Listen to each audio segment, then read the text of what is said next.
अस्सलाम वालेकुम दोस्तों, मां अब्दुल हकीम लगाड़ी ऐं तव्हां ॾिसी रहिया आहियो सिंधी फोक म्यूज़िक चैनल।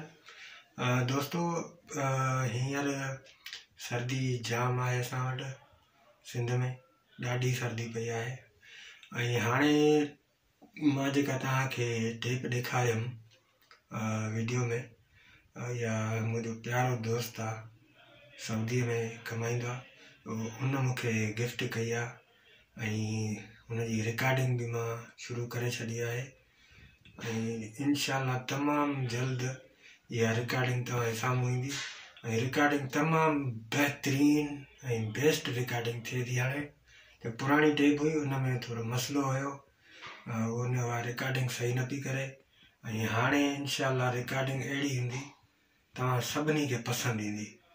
मां हाणे टेप तव्हांखे थोरो ॾेखारियां थो सिस्टम, ठीकु आहे। उम्मीद आहे मूंखे पसंदि ईंदी ऐं मुंहिंजे चैनल खे सपोर्ट कयो, लाइक कयो, शेयर कयो दोस्तनि ताईं। हाणे दोस्तों हीअ लिस्टूं आहिनि जंहिंमें ही आरिफ फ़क़ीर जो एल्बम मां रिकॉर्डिंग करे छॾियो आहे ऐं काफ़ी सारा एल्बम पिया आहिनि। इंशाअल्लाह हाणे जल्दी रिकॉर्डिंग नई करे अवां ताईं पुॼाईंदुसि। नंढे हैदर जो आहे, हैदर ईंदा 635 नंबर, हिन में सिंधी कलाम आहिनि, सभु सिंधी वायूं आहिनि। काफ़ी सारा फ़नकार मां घुराया आहिनि। हीअ नंढे हैदर जो वॉल्यूम 2 आहे, इहो बि 2-3 ॾींहंनि में रिकॉर्डिंग थींदो। ऐं ॿिया बि काफ़ी आहिनि।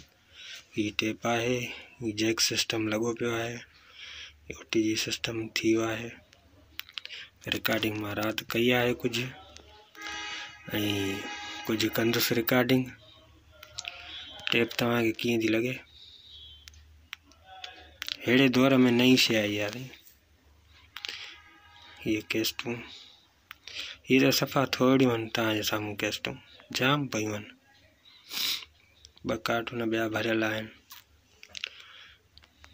अञा बि ऑर्डर ॾिनल आहे, जॾहिं माल अची वञे वरी नवां एल्बम ईंदा, सभु मारवाड़ी एल्बम ईंदा, सभु तव्हांजी पसंदि जा एल्बम ईंदा सभु इंशाअल्लाह।